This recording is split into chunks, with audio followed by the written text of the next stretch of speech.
Firaxis has revealed the first gameplay footage from Marvel's Midnight Suns today, and while I wasn't 100% sure what to expect, it definitely wasn't this. I'll dive into the full details of combat as well as everything else we learned, but let's just get this part out of the way right now. Midnight Suns is a deck builder. It's pretty clear that there will be a lot more of a game around the deck building than I've seen before, but at the heart of its combat, it's a deck builder, and a lot of what we do in the Abbey will ultimately lead to getting better cards, so that's what it is.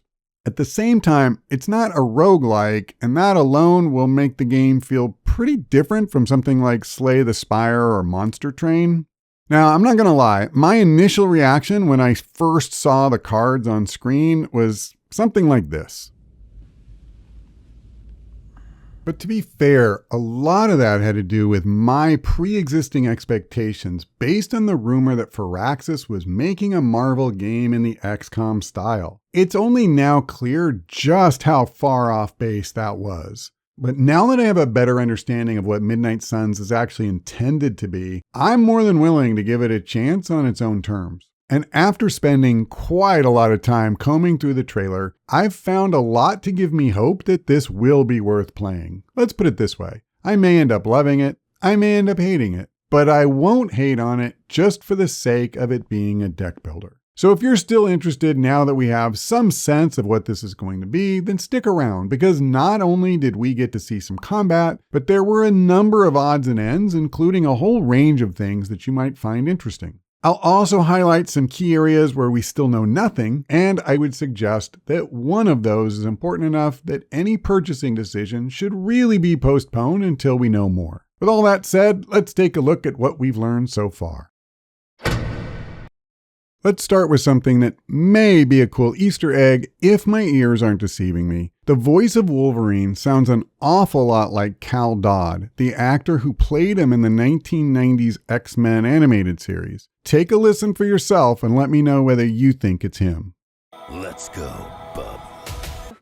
Not anymore, bub. And next up, we have about 20 seconds worth of just short clips of the other characters whose voices were revealed today.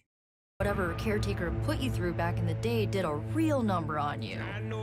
We got a lot of work to do. About time.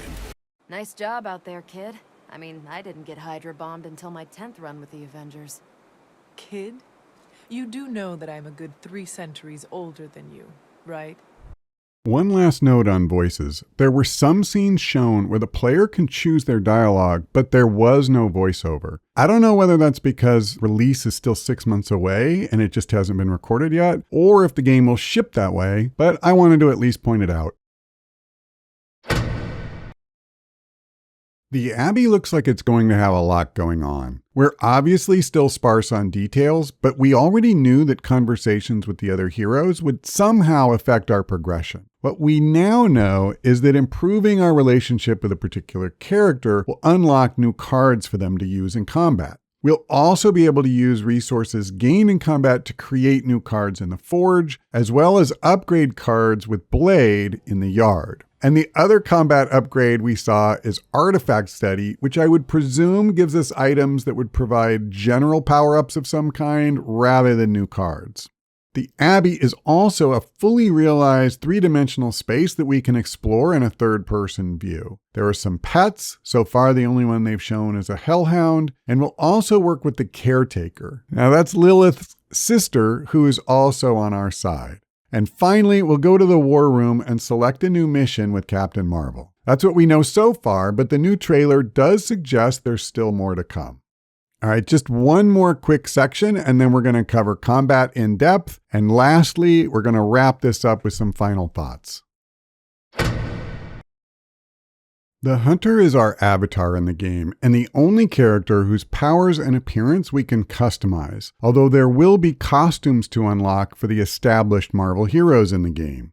We did learn that she last fought Lilith 300 years ago. We also got a small peek at some of her customization options, and I wanted to be sure and highlight those.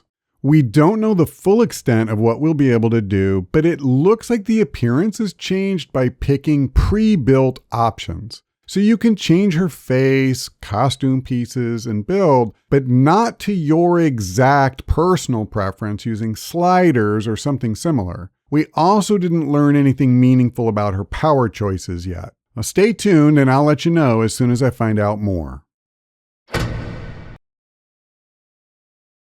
Of all the new reveals, the most time was probably spent on combat, and we got a lot of little nuggets of information. At the same time, I feel like it's the thing I know the least about in a lot of ways. The basic setup is that we'll take a squad of 3 heroes to a mission map, draw a random hand of cards each turn, and then play 3 of those cards to try and win the fight. After blowing up a couple of individual frames of the video, I was able to determine that we apparently draw one combined hand for the group rather than a separate hand for each hero. It's safe to say that we'll also be looking to play cards that synergize with each other, but we don't really have a clear idea what each character can do, let alone what's in their library of cards to say much more. We did learn that each hero's abilities are all unique to them, and since abilities interact with the environment, it also sounds like the utility of some cards could change depending on where a fight takes place. We did see a few specific examples though. Obviously, there are damage-dealing attacks. Captain America can use his shield to defend, and Ghost Rider was shown using a finishing move. Finally, there was also a mention of combo moves, but I was definitely left wanting to learn more. Thankfully, Firaxis is planning to show more gameplay next week and will showcase the Hunter and Wolverine taking on Sabretooth. I'm guessing that we'll get to see the actual flow of combat rather than these chopped up little excerpts that we got today, and that would go a long way toward helping us get a feel for how the game really plays.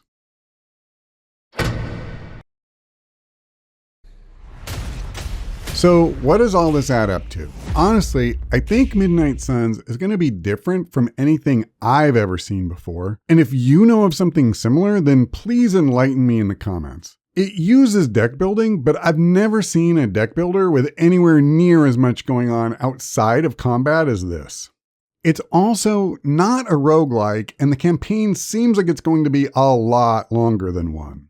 And it's at least plausible that the way the cards interact with the environment will give more tactical variation than I would normally expect from a deck builder. Now that said, the random factor of only being able to take the actions of the cards you draw on any given turn is likely to frustrate people who want a more purely tactical experience. My main takeaway on what this game is this. It's not an XCOM game, and I'll amend what I said in the introduction because it's not simply a deck builder. Rather, this feels like a game that includes deck building as one core element to form a new hybrid or mashup of different game types. About the most definitive thing I can say is that Midnight Suns looks interesting. I found enough meat on these bones that I want to know more, but as with most games, it'll all come down to how they execute on what seems to be a new hybrid of a few different game types.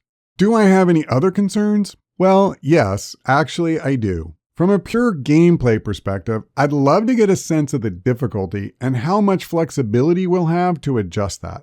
But the main thing that gives me pause is hearing about things like unlocking costumes. Is that going to be something we can reasonably expect to do in the game, or is there going to be some kind of cash shop? Even worse, will people have to grind to unlock the cards we need in order to encourage the use of pay-to-win mechanisms, or will it just happen naturally through gameplay? Firaxis has never made a predatory game, and I just hope it stays that way.